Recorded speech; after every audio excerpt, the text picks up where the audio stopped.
आप देख रहे हैं एसडीएम न्यूज़। मैं हूं रियाद अंसारी।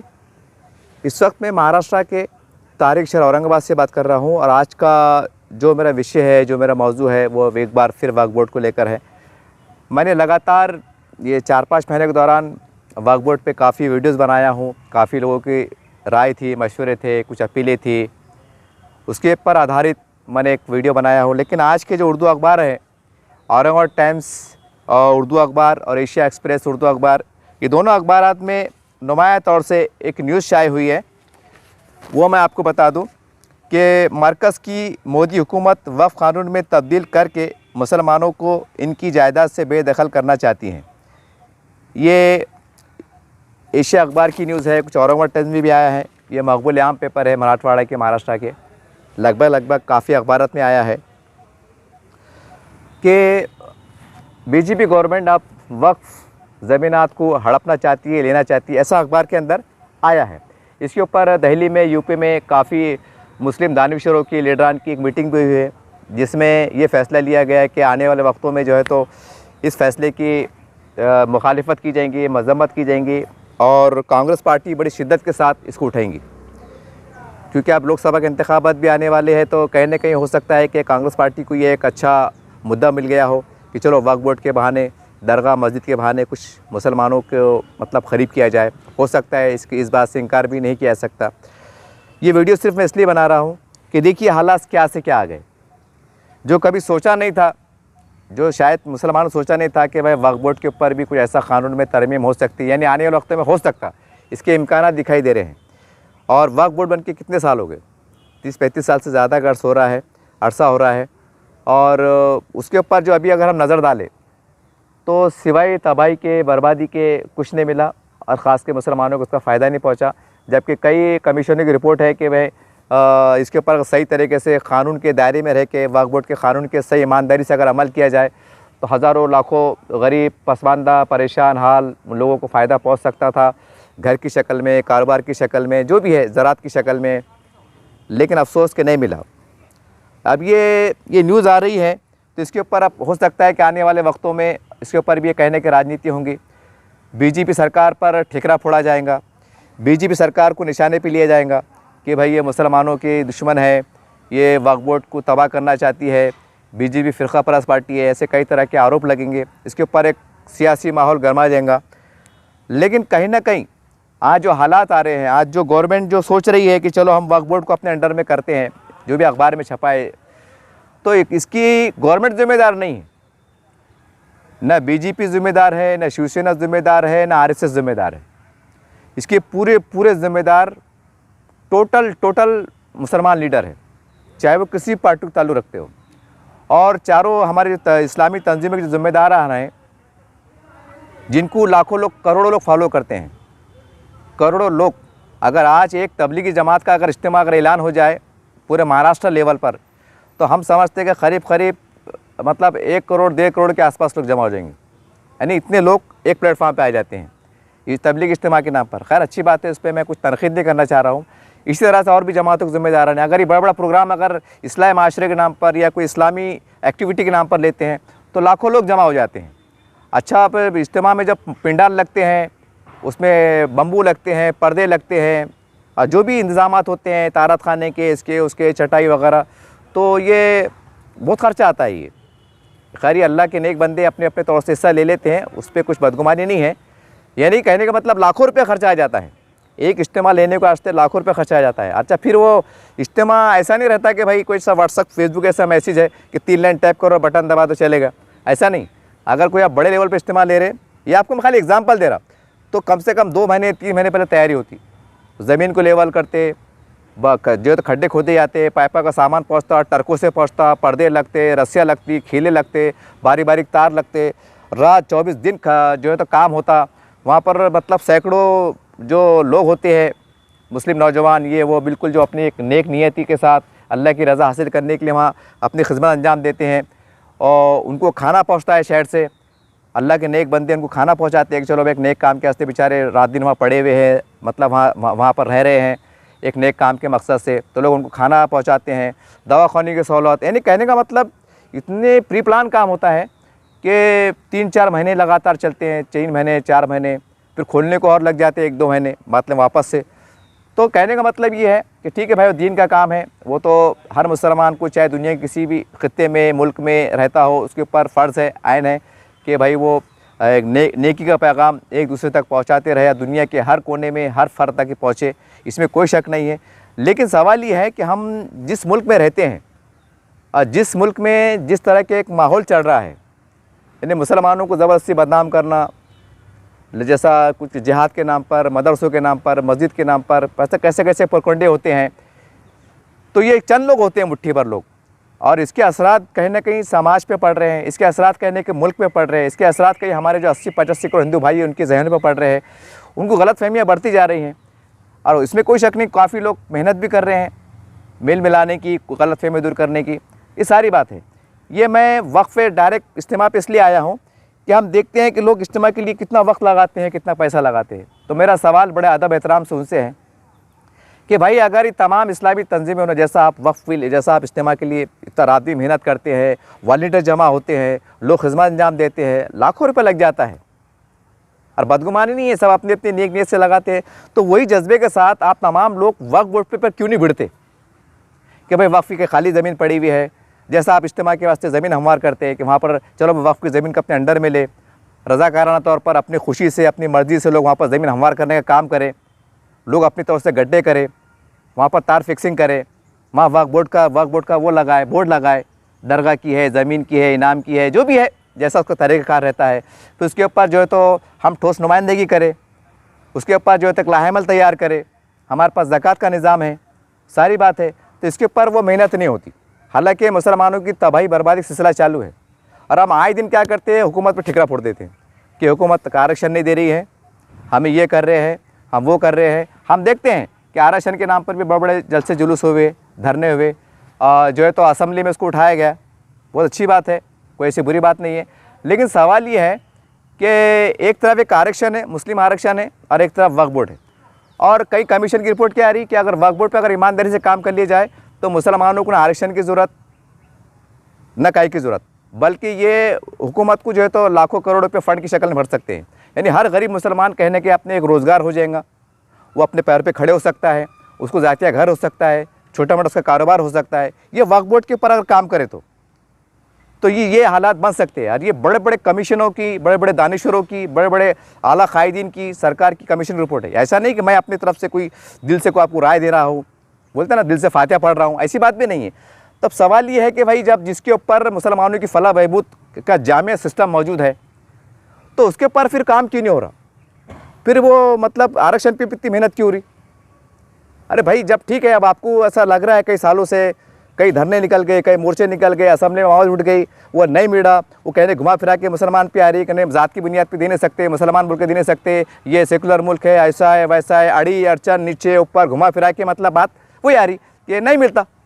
और जब वक्फ बोर्ड के अंदर अगर हम प्री प्लान काम करते हैं तो हज़ारों लाखों मुसलमानों को फ़ायदा पहुँच सकता है। यहाँ तक कि हमारे जो गैर मुस्लिम भाई हैं, आदिवासी भाई है, उनको तक के हम फ़ायदा पहुँचा सकते हैं, किराए भाड़े से दे के बोलो, जैसे भी बोलो कर सकते हैं।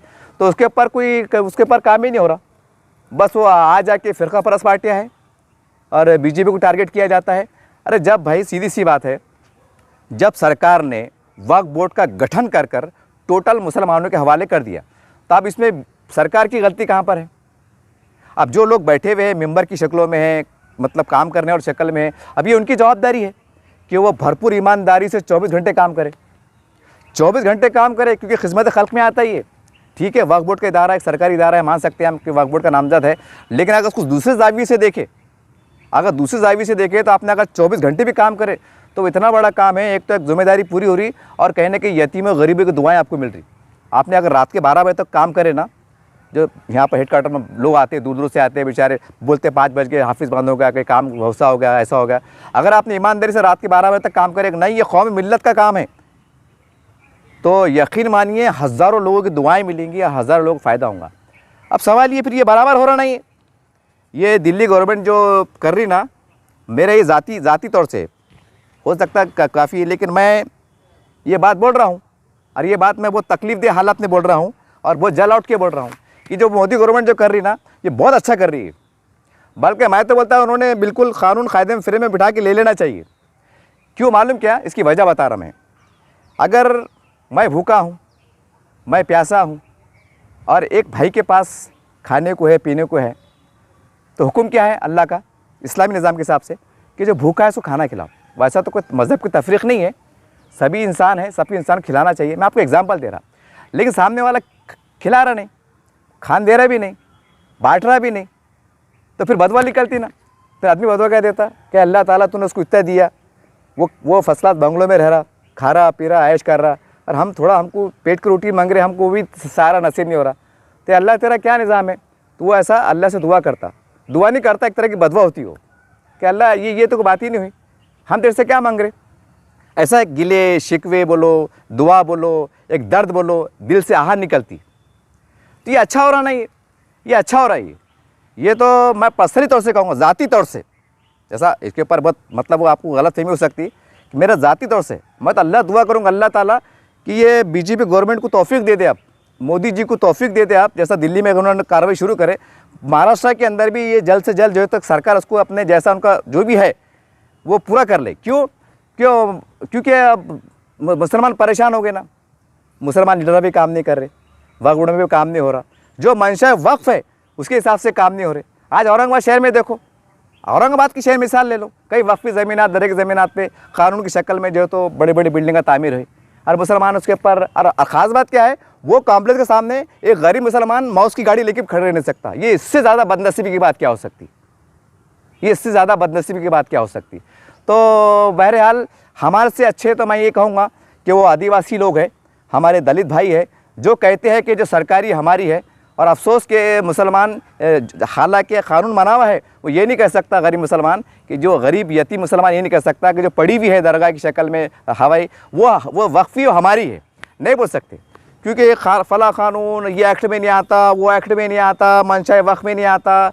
तुम्हारी मंशा चल जाती, मतलब जो बिल्डर लॉबी की, लीडरशिप की जो मंशा वक्फ रहती, हर चीज़ में वो मंशा आ जाती, खाली गरीब का मसला आता तो मंशा वक्फ आ जाता, फिर वो मदमाश आ जाता, मददमाश आता, पता नहीं कैसे कैसे लफ्ज़ है इसके अंदर आए हुए, वो आ जाता, और गरीब मुसलमान को कुछ नहीं मिलता। तो बहरहाल मैं इतना ही कहूँगा, आखिर में जाते जाते तमाम लीडरान से हाथ जोड़ के और तमाम इस्लामी तंजीमों के ज़िम्मेदारों से हाथ जोड़ के देखिए ये आपकी जवाबदारी है, ये आपकी जवाबदारी है। आप लाखों मतलब इज्तिमा लेते, हज़ारों लोग जमा करने की ताकत रखते हैं आप, और आपकी एक बोलने पे जब एक इज्तिमा मैं इज्तिमा के मुखालिफ नहीं हूँ, लेकिन मैं आपको इससे मिसाल दे रहा हूँ कि एक इज्तिमा सजाने के वास्ते, मतलब जमा करने के वास्ते और उसकी मेहनत करने के वास्ते 3-4 महीने का टाइम लगता, हज़ारों लाखों रुपये खर्च होता। तो भाई वो जज्बा आप वक्फ बोर्ड को बचाने के, ज़मीन के तहफ़्फ़ुज़ करने में, वहाँ दौरे करने में, वहाँ तार फिक्सिंग करने में, जब इज्तिमा के लिए आप ज़मीन हमवार करते, तो ये जज्बा आप वहाँ क्यों नहीं बताते कि नहीं यार ये गरीब यतीमों की ज़मीन है, चलो हम इसको हमवार करेंगे, इसको तार फिक्सिंग करेंगे, हम गवर्नमेंट से नुमाइंदगी करेंगे। और गवर्नमेंट से नुमाइंदगी क्यों भाई, सरकार ने तो आपके ताबे में दे दिया ना, और जो मंशा वक्फ एक्ट है वो भी खुल्लम खुल्ला है, सरकार भी आपके आड़े नहीं है। बिला वजह सरकार को बुरा बोलते यार, बिला वजह सरकार को बुरा बोलते। अगर मैं कोई बड़े ओहदे पे है और मेरे इख्तियारात में है कि मैं कुछ कर सकता हूँ, अगर मैं नहीं कर रहा और आप हमारा सरकार को बुरा बोलेंगे, जमता कि ये समझ रहा, मिसाल दे रहा मैं अगर कोई बड़े पद पे है बैठा हुआ, अगर मैं काम नहीं कर रहा तो ये जिम्मेदारी मेरी है ना, इसका गुनहगार मैं हूँ, सरकार नहीं है। हम बिला वजह सरकार को बोलते कि यार सरकार ऐसी कर रही, सरकार वैसी कर रही। अरे तुम्हारे अंदर जो जज्बा होना चाहिए, जुनून होना चाहिए, जुनून कम से कम वक्फ बोर्ड कहता है कि नहीं यार यतीम, गरीब, मिस्कीन, लाचार, परेशान की ज़मीनात है, और ये दरगाह है, कई ख़बरस्तान है, कई मस्जिदों की नाम है, ये सारी बात है, ये अल्लाह का बहुत मुक़द्दस, मतलब बहुत पाक वो है मामला ही है। अब उसके अंदर भी अगर नहीं करेंगे और सरकार को बुरा बोलेंगे, ये कहाँ तक मुनासिब है, कहाँ तक मुनासिब है। फिर वो ज़रा कुछ बात आ गई तो मतलब कोई मज़हब की अगर कोई बात आ गई तो रोड पे आ जाते, नारे तकबीर अल्लाहु अकबर। मस्जिद का मामला आ गया तो हम रोड पे आ जाते, नारे तकबीर अल्लाहु अकबर। ठीक है भाई, बहुत अच्छी बात है।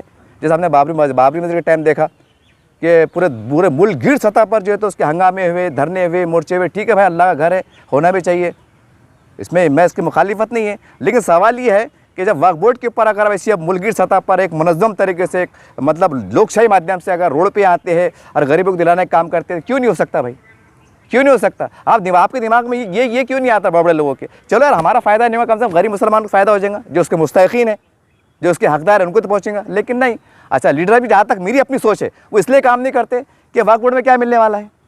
वक्फ बोर्ड में वक्त भी जाने वाला है, भाग दौड़ में पेट्रोल पानी भी जाने वाला है, और पैसे पानी भी आने वाला है। आना तो कुछ नहीं है। अब आएंगे तो बस इतने छूँगा कि बस वो जो जिसका काम हो रहा है, या तो आपको इलेक्शन के मौके पे वो आपका एहसान मानते हुए आपको वोट दे देंगे, या फिर वो नहीं तो फिर दुआएं दे सकते हैं आपको कि अल्लाह आपको सलामत रखे। गरीब दुआ दे सकता ना, उससे ज़्यादा क्या कर सकता। लेकिन अगर दूसरे, अगर हम प्रोजेक्ट पे बड़े उस पर अगर गौर करें तो उसके अंदर फिर क्या होता है आपको मालूम है। आप इशारा समझ जाइए, यहाँ तो कुछ होने वाला नहीं ना। मतलब ये सच्चाई जो अखबार में आता, जो इस्लाम तराशिया होती है, उसके आधार पर मैं कह रहा हूँ। तो कहने का मतलब क्या है कि भाई आप मुसलमानों को चाहिए कि आप बेदार हो जाइए। देखिए आखिरी पल बचे हुए हैं।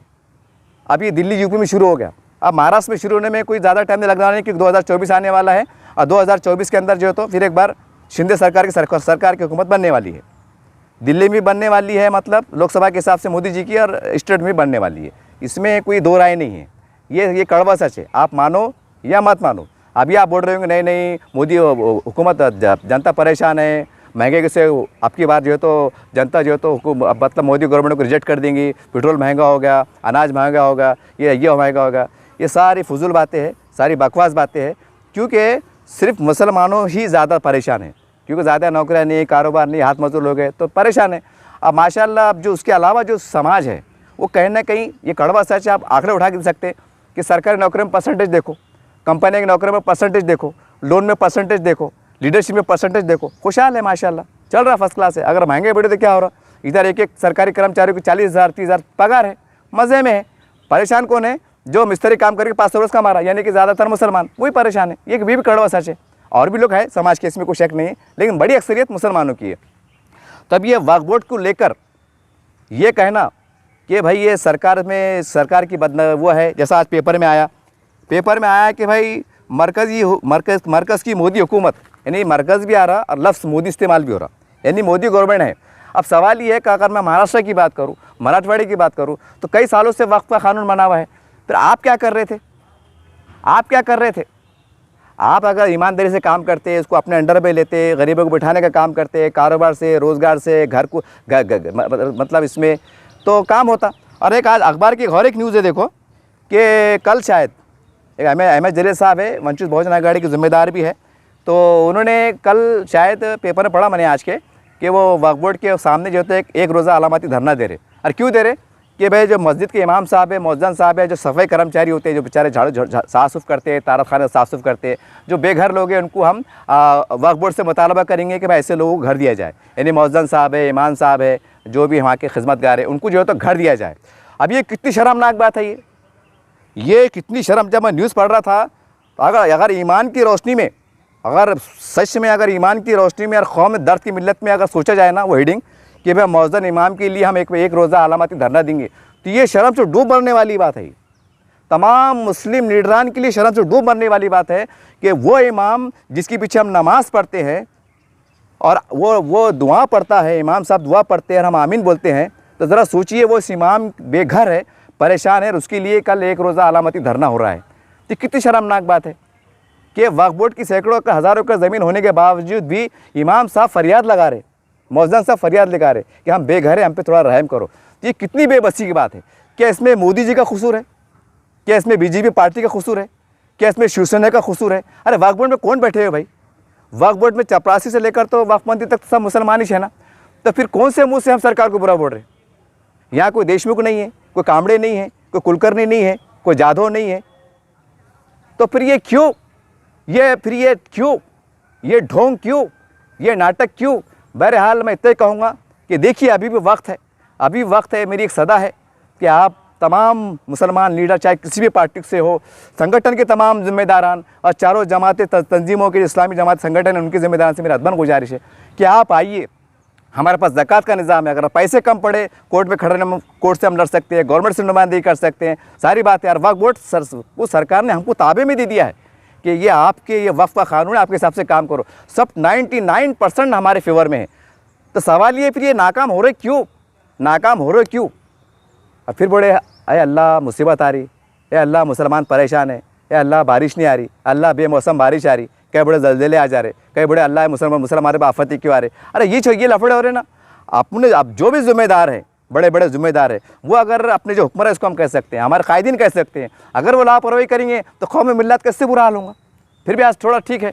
तो बहरहाल मैं ये कहूँगा, आपसे एक सदा है, एक दर्दमंद अपील है, एक कौम के हैसियत के नाते, कौम मिल्लत के नाते होने के नाते तमाम से, कि अभी भी वक्त है, खुदारा जाग जाइए, अभी भी खुदारा वक्त जाइए। और जितनी मेहनत आप अपनी पार्टी को बढ़ाने के लिए करते, वोटिंग % बढ़ाने के लिए करते, संघर्ष करते, उतनी उसके रुपए में 8 आने मेहनत भी अगर वक्फ बोर्ड में करें ना, तो पूरे दलंदरी निकल जाएंगी मुसलमानों की, पूरी गुर्बत दूर हो जाएंगी। और कानून है आपके साथ में, कानून को बुरा बोल के कोई फ़ायदा नहीं, कानून आपके साथ में है। और अगर नहीं होता होगा वो तो दिलों का हाल अल्लाह जानने वाला है कि क्या मजबूरी है, क्या है। तो आखिरी में मैं यही दुआ करूँगा कि अल्लाह ताला तमाम ज़िम्मेदारान को बिला लिहाज, जो भी अपने आप को ज़िम्मेदार समझते हैं, छोटे बड़े सब संगठन, सब अल्लाह उनसे काम ले ले, उनसे काम ले ले। या नहीं तो अल्लाह ताला ये लोग गरीब है ना, जल रहे, ये दर दर भटक रहे, अरे ये रो रहे, इनकी आँख में आंसू है कि हाय हमारी बदनसीबी, हमारी ज़मीनात पड़ी हुई है और हम बेघर है। हाय हमारी बदनसीबी, हमारे ज़मीनात रोड टच में है और हम वहाँ पर गाड़ी नहीं लगा सकते, धंधा पानी नहीं कर सकते। हाय हमारी बदनसीबी कि हम कोई इदारे नहीं डाल सकते। हाय हमारी बदनसीबी कि हम परेशान हाल है, हम उसको इस्तेफ़ादा हासिल नहीं कर सकते। ये उनकी दिल से आहा लिकड़ी है, बदवा लिकड़ी है। और यकीन ये बदवा लगेंगी, ये बदवा लगना ही लगना है। और आखिरत में भी अल्लाह इसका तुमको मतलब जो भी है इसके जो दोषी रहेंगे, जिम्मेदार रहेंगे, अल्लाह एक एक पल का एक एक तकलीफ़ का एहसास रहेगा। जो आप गरीब तो बदवाएँ दे रहे हैं, इनकी बदवा यकीन अल्लाह ताला कबूल करेगा। और मैं तो ये दुआ करूँगा कि अल्लाह ताला अभी भी वक्त है, आप काम कर लीजिए और जो है तो उनकी दुआएँ ले लीजिए। या नहीं तो फिर मेरी अल्लाह से दुआ है, दुआ बोले कि एक तरह की बदवा है कि अल्लाह ताला तू मोदी हुकूमत को ये तौफीक दे दे कि जितने भी मराठवाड़े में वक्फ़ी ज़मीनात है, अल्लाह ताला तो उनको मतलब लेने की ताकत दे दे कि रहे नाम ना नए निशान, बोलते ना रहेंगे बास ना बजेंगे बांसुरी। क्यों? क्योंकि जब कुछ रहेगा नहीं तो हम बोलेंगे नहीं, हम चिल्लाएंगे नहीं, हम रोएंगे नहीं, हम दर दर भटकेंगे नहीं।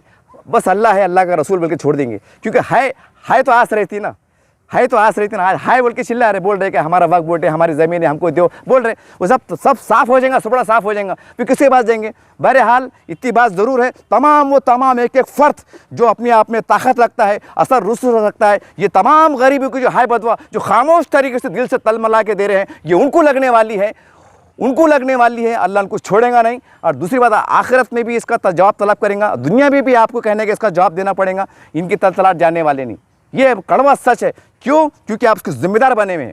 ये अल्लाह आपको छोड़ेगा नहीं, अल्लाह हिसाब लेंगे। ठीक है, आज गरीब मर जाएगा, भूखा प्यासा मर जाएगा, खबर में चल जाएगा, कफन को पैसे रहेंगे नहीं, महल्ले में चंदा जमा करके उसको बेचारे गाड़ देंगे, हो जाएगा। दुनिया 2 दिन की दुनिया ख़त्म हो जाने वाली है। लेकिन याद रखो, आखिरत में हर एक से जवाब तलब होगा। मैं आखिरी में फिर एक बार दुआ कर रहा हूँ, आपसे दरख्वास्त कर रहा हूँ, हाथ जोड़ कर रहा हूँ कि खुदारा ये दिल्ली में एक जो कदम मोदी सरकार ने बढ़ाया है, अब ये महाराष्ट्र में आने को बहुत देर की बात नहीं है। ये 2-4 महीने बाद सरकार बन जाए तो यहाँ पर भी मामला एक्शन में आ जाएगा। तो आप उससे पहले आप एक्शन में आ जाओ, क्योंकि कानून आपके पास में है, सरकार सारी बातें, अदालत भी आपके साथ में है। या नहीं तो फिर ये मोदी सरकार है ना, ये जो कर रही ये गलत नहीं कर रही। यहाँ भी अगर सही तरह के दिल्ली में, यूपी में अगर वक्फ बोर्ड के अगर जिम्मेदाराना काम करते थे तो ये नौबत नहीं आती थी।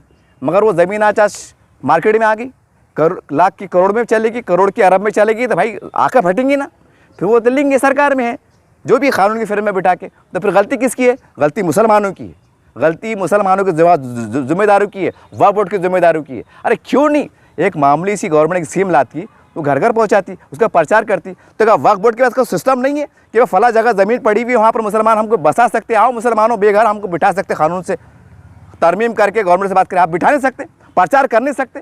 और गवर्नमेंट प्रचार करती तो क्या आप प्रचार नहीं कर सकते? कहने को 1000 मुँह है, 1000 बात है। पहले याद देखो, बहुत बड़ी ख़तरनाक आज न्यूज़ लगी हुई है, 2 न्यूज़ा है कि भाई दिल्ली में ये मामला होने जा रहा है और इमाम साहब वक्फ बोर्ड के लिए अपने वक्फ बोर्ड के सामने कल मौज़न इमाम के लिए धरना होने वाला है। तो ये मैं समझता हूँ ये बहुत ही दर्दनाक और शर्मनाक बात है कि जिस इमाम के पीछे हम नमाज़ पढ़ते हैं और वो उसके लिए वो उनको भी अगर हक़ नहीं मिल रहा है, तो क्या काम का ऐसा वक्फ बोर्ड, क्या काम का ऐसा वक्फ बोर्ड और क्या काम के तमाम बिला लिहाज वक्फ बोर्ड के तमाम जिम्मेदार क्या काम किया आप कि हमारे इमाम तरस रहा है, हमारे इमाम परेशान है, हमारा मौज़न परेशान है। बहुत दुख की बात है, बहुत अफसोस की बात है, अफसोस की बात है, बहुत अफसोस की बात है। कितना रो, कितना चिल्लाऊँ, इतनी बात तो ये तय है। देखिए वो गरीबों की बदवाई सुनेगा। और एक बात तो तय है, अल्लाह से दुआ करता हूँ अल्लाह ताला या तो हिदायत दे दे, या नहीं तो मोदी सरकार को ये डबल अच्छी से हिदायत दे दे कि आने वाले वक्त में तमाम वक्फ बोर्ड की महाराष्ट्र की जायदाद को कानून फ्रेम में बिठा के आप ले लो। क्योंकि नहीं रहेंगे ना, हम चिल्लाएंगे नहीं, हम अल्लाह पे छोड़ेंगे। कहीं भी सारा है में चबूतरे पे रोड पे सो जाएंगे, मर जाएंगे, खबरों में चल जाएंगे, आखिरत में तुम्हारा दामन छोड़ेंगे नहीं। याद रखो, आखिरत तुम्हारा दामन छूट गया। अल्लाह ताला ये कुर्सी पे बैठे हुए थे और हमारा तमाशा देख रहे थे। आज हम तेरे से इंसाफ तलब करते हैं, हम छोड़ेंगे नहीं भैया, हम छोड़ेंगे नहीं। ये हर मुसलमान की, हर बेबस की सदा है। उम्मीद करते हैं सदा आपके ऐवानों तक, आपकी कुर्सियों तक, आपके घरों तक, आपके बंगलों तक, आपके महलों तक, आपके ऑफिस तक पहुँचेंगी और आप जागेंगे। और आप नहीं जागेंगे तो बस अल्लाह देखने वाला है। ए अल्लाह रब्बुल आलमीन, तू देख, यही सदा है।